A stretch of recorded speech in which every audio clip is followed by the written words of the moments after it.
What's up, everybody? If I were the government, I would say that one of the biggest lessons that I learned from the scamdemic was that due process doesn't exist anymore. That the Equal Protections Clause doesn't exist anymore in this country. That we are completely devoid of the constitutional rights that our forefathers gave us. And nowhere is that more evident than in the fact that people like me were fired for refusing to comply with a vaccine mandate that exempted strippers and basketball players, that you were forced, especially if you're a New Yorker, you were forced to take a vaccine under the threat of losing your job under a mandate that exempted strippers and basketball players. But there was another takeaway from the loss of due process, and that happens to be in the thousands of pot shops that opened up in New York just after the scamdemic ended. So let's talk about that today. My name is Danny, and this is the Digital Disputation. Obviously, I don't have a theme song or anything. I'm still slightly technologically impaired, so slowly but surely I'll get some better graphics, a better camera, better microphone, but I appreciate you bearing with me in the meantime. Right after the scamdemic ended and New York was about ready to open up, there were thousands of businesses lost, empty storefronts on every corner. What ended up filling them were gray area pot shops, unlicensed by the state, some of them acting very not cool ways, selling to children, selling Chinese mafia weed. And then there were others that were in it for the long haul and that were very professional. My job, after I lost my career, I managed one of those pot shops in Park Slope, my beloved Canna World. We were a tiny little shop that we had electronic locks on our doors, so nobody could get in unless we buzzed them. My colleagues, who eventually were my employees, were trained to tell fake IDs from better than probably most bouncers could. We refused service to anybody who we thought might have had a fake ID. We knew what to look for, and we didn't mess around. With that, we were probably one of the best pot shops in New York City, and probably one of the best that there ever was. We had the whole neighborhood coming to us. We had people coming from as far as New Jersey, from other neighborhoods, from East New York, coming to Park Slope to visit my store. Not just because the product we sold was of the highest quality, but because of the professionalism that we gave. At some point, when Eric Adams and his friends were done giving their licenses out to their buddies, they decided to institute Operation Padlock to Protect. Operation Padlock to Protect was basically how the state and the city collaborated to shut down the thousands of pot stores that existed across New York State, not just here in the city. There were probably about a couple of thousand in the city, but they were spread out across the state, from as far north as Buffalo and Rochester to here in New York City. So when they did this, they claimed that these stores were nuisances and that they had the right to do this. This was probably one of the biggest mistakes that New York made financially. Many people will say, because they're not in the know the way I am, that these stores didn't pay taxes. Well, that's not true. Whether it was a bodega that sold Pringles and bags of weed, or whether it was a store like mine, which specialized in THC, CBD, and hemp products only. We didn't sell chips and soda. We had an orange card. We paid taxes from that store. In fact, we paid about $15,000 quarterly from my store alone. Now multiply that by the thousands of stores across the city. This is millions of dollars that were made, billions if not. It was also reported that these stores paid to landlords over $1 billion in rent. And then they were shut down. Some were shut down by OCM, the Office of Cannabis Mismanagement here in New York, which is New York State's bureaucratic cannabis program. And then in New York City, they were shut down by our corrupt sheriff, who bizarrely enough works for the finance department. And his whole operation, you can look into it. He was robbing these stores. The city was robbing these stores. They found I believe it was the DA raided the sheriff's office and found hundreds of thousands of dollars laying around that came from these stores. They actually went before the city council to explain where the money from these stores went that they took. Eventually, Padlock to Protect was declared unconstitutional. That was a violation of the store's due process rights. But by then, the damage had already been done. New York now has thousands of empty storefronts again. Because after the scamdemic, the only two stores that guaranteed a commercial landlord a full year of rent were gourmet delis and pot shops. And the city just ripped them out. Stole the product. If you remember, Eric Adams did his big burn, where he burned a whole bunch of stuff that he stole from these stores. Many a times they were claiming that this stuff was fake, and some stores were selling fake stuff. That's absolutely correct. But many stores weren't. We were getting stuff from California. They were getting stuff from all over the place that could easily be checked and lab checked because it had the scan on it. These were legit. New York State in the past year or so started finally giving out more licenses and opening up its legal pot shops. And the New York State legal pot shops have now turned into doing exactly what the illegal pot shops were doing. They're taking credit cards. They're selling what's called inverted weed, which means that the weed that they're selling is not coming from New York State, but just put into New York State bags. And this is all well known. But the state can't really do anything about it because it's not going to look good. They actually did come down on one of the companies here, one of the companies that opened up in New York, because they weren't selling New York produced product. And there are plenty of stores that we know of that exist that are both, and brands that are selling non-New York State product, which is what they're supposed to be selling, and taking credit cards, which they're not supposed to be doing.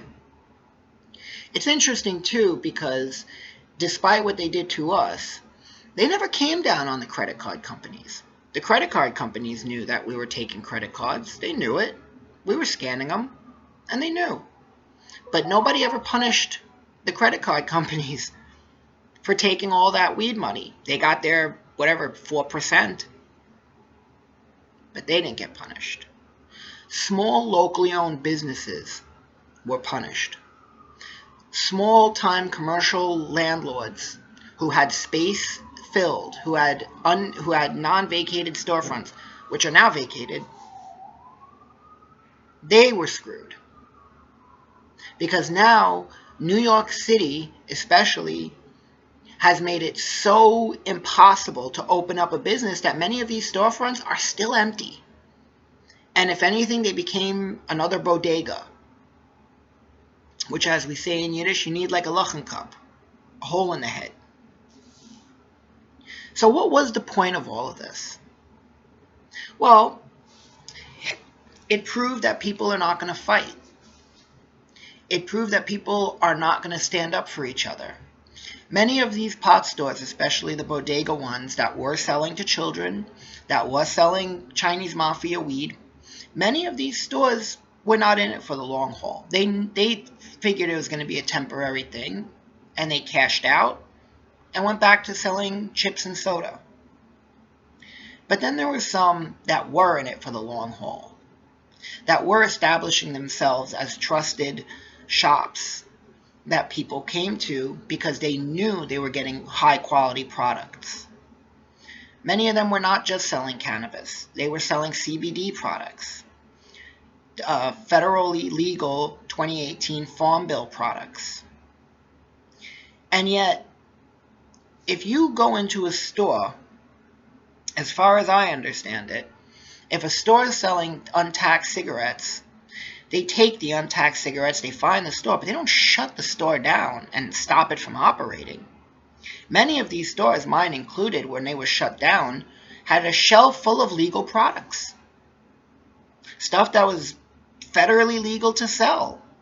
Edibles, lotions, tinctures, all federally legal products sitting behind the glass.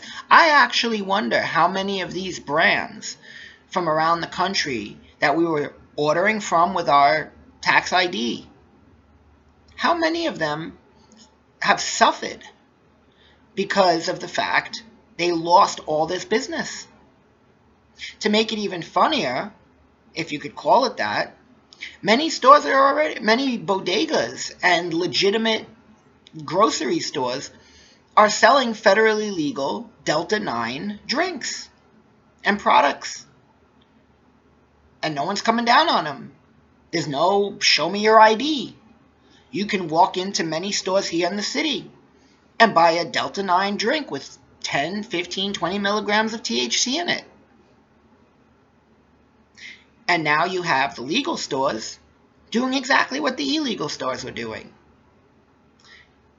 So what was the big mistake in all of this? Well, it's two-pronged.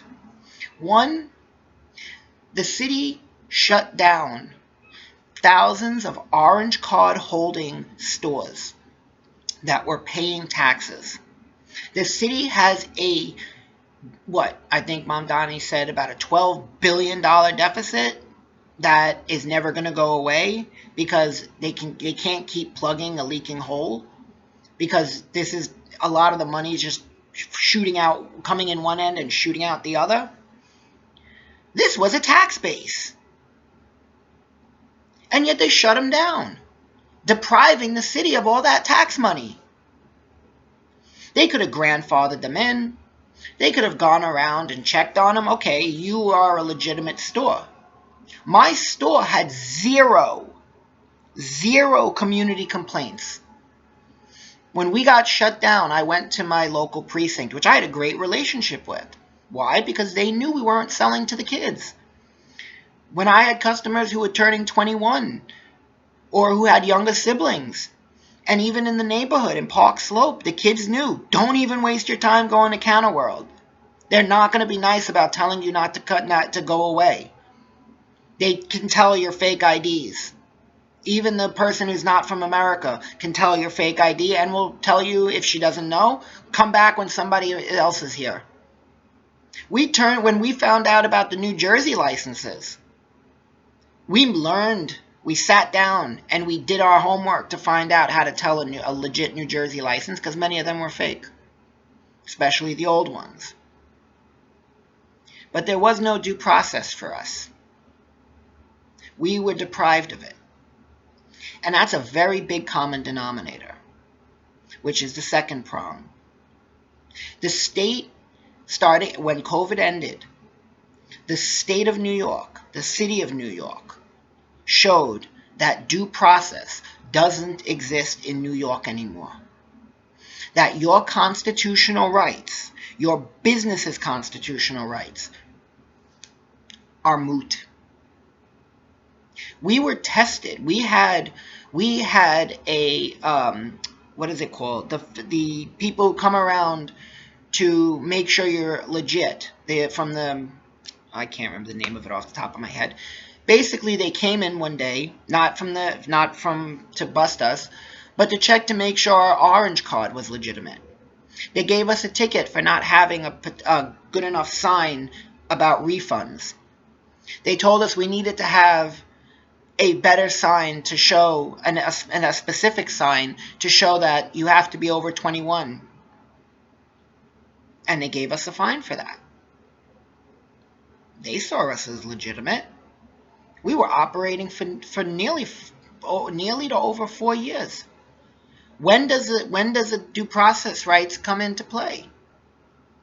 When does the city say, well, we've treated you like a legitimate business. We've taken your tax money for years.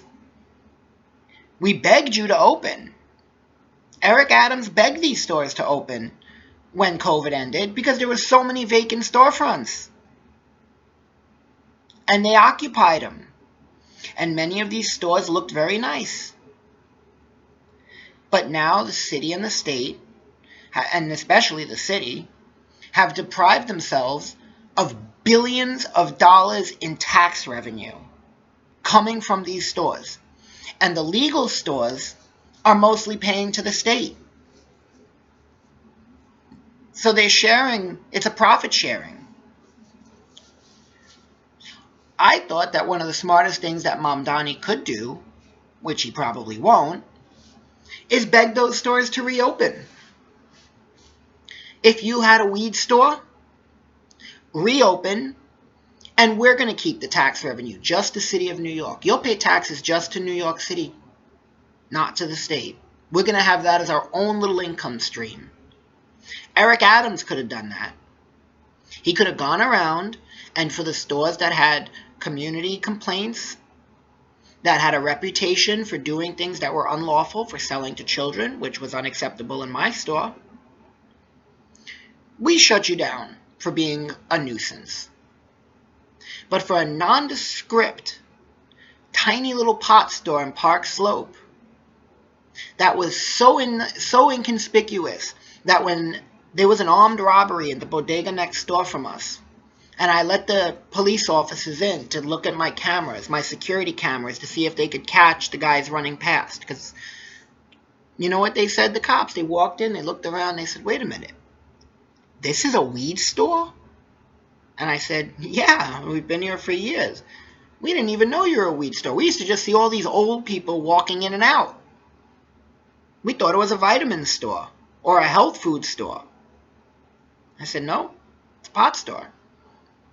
But all the elderly people came to me. The shutting down of the thousands of pot stores in New York City was one of the dumbest, one of the most ridiculously unconstitutional acts that Eric Adams executed, besides firing the thousands of workers for not complying with his vaccine mandate that exempted celebrities. And I know that there are a lot of people, there's still reefer madness, and there's a lot of people who say, oh, you know, we don't like weed. Well, guess what? You got a weed store on your corner already. The difference is that the New York State weed stores, they're not the same. Especially compared to one like what I had. They're not the same. They're mechanical, they're robotic, they're institutional. They don't have, when people always say, because when we had the legal stores were opened up, you know, parallel to my store for a while. And people went and checked it out, and they came back to me. Why? Well, because we got to know our customers. We were not a mechanical come in, you know, and walk out. We got to know you. We knew what you were looking for. We made a personal relationship. Because it reminded people, especially in a neighborhood like Park Slope, which is very driven by locally owned business, we fit in perfectly. And I begged the people in my neighborhood to fight for us. And unfortunately, I wanted to use a lawyer who actually got the padlock to protect overturned in the court. But it's already too late. And to this day, my little counter world sits empty in Park Slope. Another empty storefront on 7th Avenue. Because nobody wants to rent a business. Nobody wants to attempt a business in a city like New York anymore, where you can get shoplifted from, where you can shoplift with impunity, and where even the bodegas are putting electric locks on their door and buzzing people in because of how much crime has gone up here. And even when I'm friendly with some of the people at the grocery store by me, a small locally owned grocery store, local chain of grocery stores in New York, and they used to confront shoplifters. They don't anymore, because the last time they did, the workers got arrested. The shoplifter gets let right back out, if he's even arrested. We were legitimate businesses. New York City and New York State have proven that they are as business unfriendly as they can possibly be.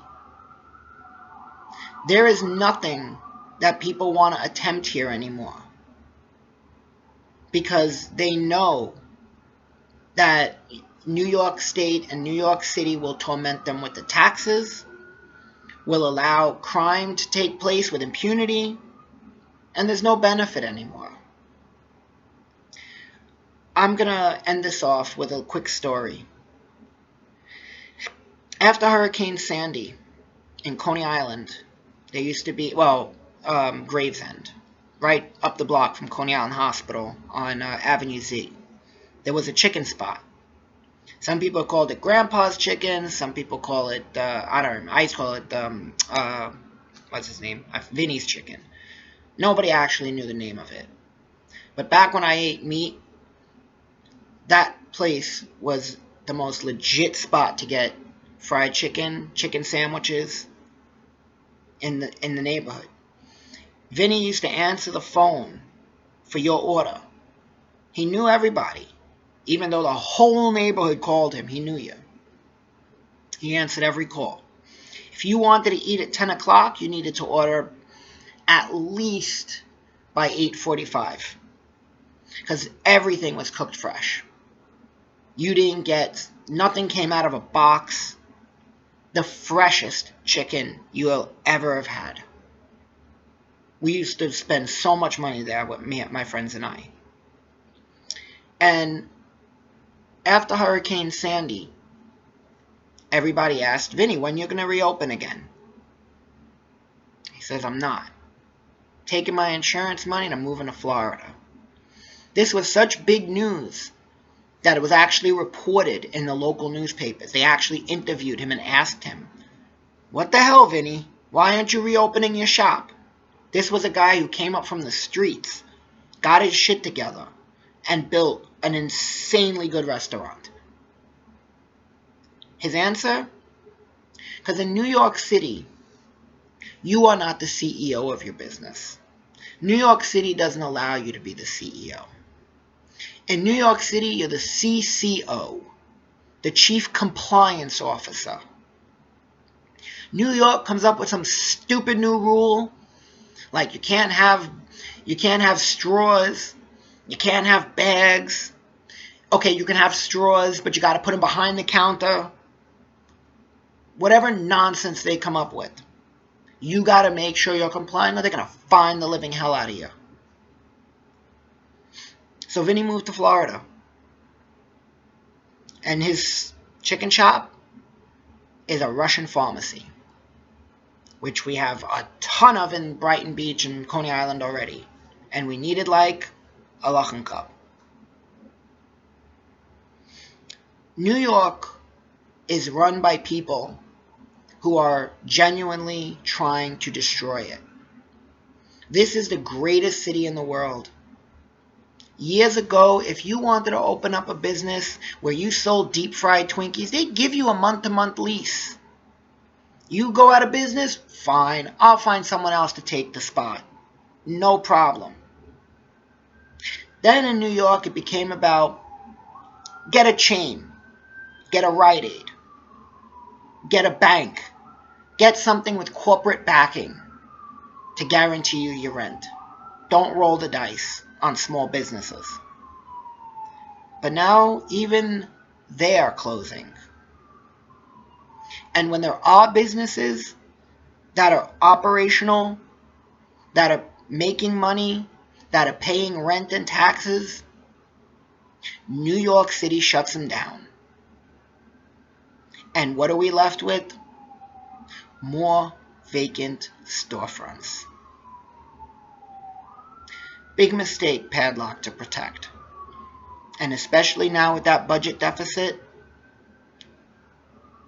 could have done so much good if Eric Adams hadn't shut them all down. I guarantee you the Operation Padlock to Protect cost the city more money than it made it. And the corruption that came out of it too just wasn't worth it. So I'm going to end it here. I'm going to maybe post a couple of pictures of my store. If you went to Canna World and Park Slope, I hope you have fond memories of us. I will always miss that store. It will always have a place in my heart. And my name is Danny, and this is the Digital Disputation.